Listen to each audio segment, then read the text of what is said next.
Welcome back to another episode. We're here to talk about the Pocono weekend. All three races in the fastest way possible. Saturday, the next day is the next race is the Brickyard 400.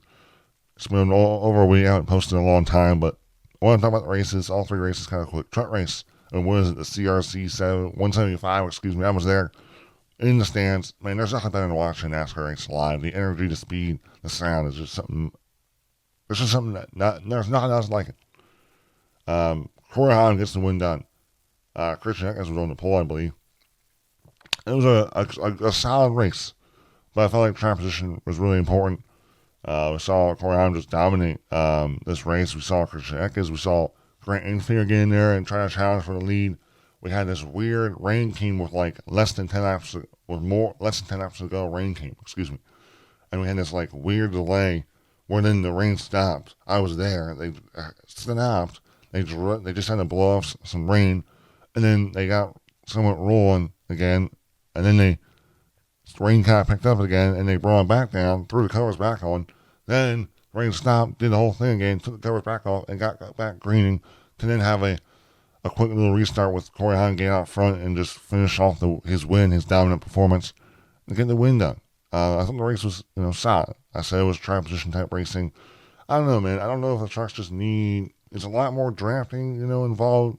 If I was going to give this race a rating, it would have been like a 6.2. It was solid, right? Track position.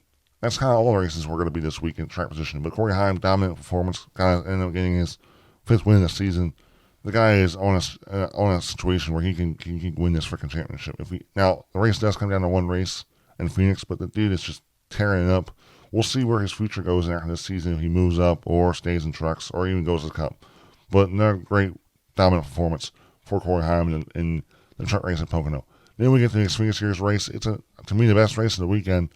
Cole Custer, Justin Allgaier dueling out near the end of this race. I felt like Justin Allgaier had the best truck in the beginning of this race, but then he gets a penalty on pit road. I think it was an equipment interference, and then he had to just go on a different strategy. And then Cole Custer kind of took control of this race and dominated. I think he won stage 2. Justin Allgaier won stage 1, and that's kind of how the race kind of was most of the race. I mean, we saw Cole Custer kind of dominate, and then we saw a great battle where Justin Allgaier got back to the front. He stayed out on one of the last pit stops, like those are cautions, where Cole Custer took tires, and then Justin Allgaier was the one leading, and Cole Custer was the one trying to chase him back down, and that's how we saw those two battling out for the win, and it looked like the better and fresher tires prevailed, like Cole Custer making a great pass on Justin Allgaier to get the win. The race was exciting, awesome to watch. It was a great crowd in the grandstands. Cole Custer getting the first win of his season and the first win finally for 4 in the Xfinity Series. So that was great to see for them. But overall, I thought the race was the best race. They was driving the cars. You had to drive the things. It wasn't track position. You can make up time and spots with having a great handling car. That's what we want in races. And that was fun to watch. Tire wear was important.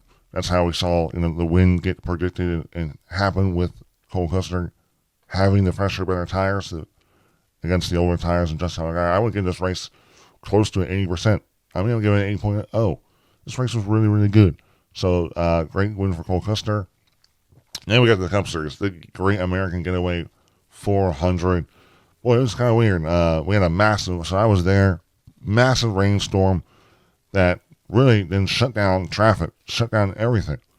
And then we ended up, people, it was a sold out crowd, but we ended up, fans had to either, sit in traffic and miss half the race or almost more than half to get to the race or turn around. And that was a great move for Pocono. They've always had trouble of traffic. I don't think getting in, but getting out has been a mess. Then we get in the race. We saw Ty Gibbs dominating some of it, and then I believe he pitted. I'm not exactly sure. I don't remember. It was like a week ago, where Mark Truex ended up taking the lead and prevailing, winning stage 1 with Denny Hamlin charging. Was really tight there. And then stage 2 beginning off with Brad Keselowski leading the first 20 laps of stage 1, hauling the mail. Track position was so big in this race. Like, if you were at least in top 10 car in this race and you had fresh air, clean air, you would just haul the mail and lead by multiple seconds. And Keselowski was out there, dude, watching the race. You just, looking down the first straightaway, which is a Long Pine straightaway, you just see Keselowski. He enters the straightaway, and then all of a sudden, here comes the next car just entering the turn. I mean, it's like half a straightaway on these guys. So that was just crazy to look at and watch. But then with strategy, Keselowski wasn't on the winning. He was on the main strategy, which then prevailed Denny Hamlin, who had probably the best car all race, to get the lead and kind of maintain the lead. He actually was able then to pass Josh Berry to get that lead. Josh Berry didn't, I don't think, had even a top 10 car. And he was, I think, Denny Hamlin was the only guy to make a pass for the lead. Everyone else, if they started with the lead or had a lead during the restart, most of the time they kept it due to how bad dirty air, how big fresh air was and clean air was, and how bad dirty air was. Where it was so hard to pass. The most passes were in the restarts, and that's where we also saw in stage 3 the contact between Kyle Busch and Corey LaJoie. It was Corey LaJoie's fault. I mean, Kyle did block him and push him down below the apron, but then Corey decided to come up, and he was not clear because he ended up getting, there was a yellow line coming up. He was way below where the racing line was going into turn 1, and took out Kyle Busch, and then Kyle Busch slides across infield grass and then comes up and takes about a couple cars out. And that was not a great look for Corey LaJoie. And Kyle Busch, he didn't, I can tell Kyle Busch during his interview was mad enough that he didn't want to say what he really said. And that was a big drama in the race. But after that, I mean, we had a couple restarts, a couple cautions during the end of stage 3, and it really just turned into Ryan Blaney's type race. He was on the right strategy.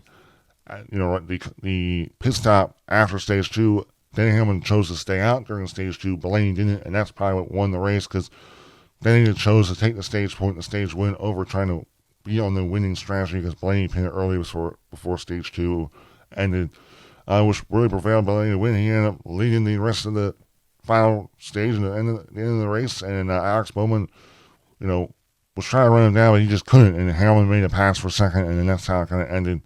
With Ryan Blaney getting his second win of the season, second win at Pocono. Great win for Ford.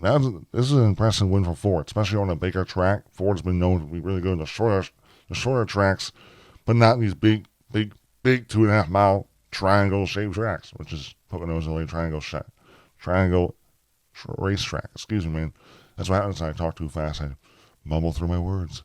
But yeah, that's how I thought the racing on track collision racing things. We'll see how Indianapolis shapes up. But I thought the race, to me, being in the stands the experience is a lot different. I enjoyed the race. It was fun. It was exciting. So I would give this race, a 7.5. I enjoy the race, but it's different, man. You enjoy races a lot more when you're there because you can hear the energy, the noise, the speed. It's just a different look on the race.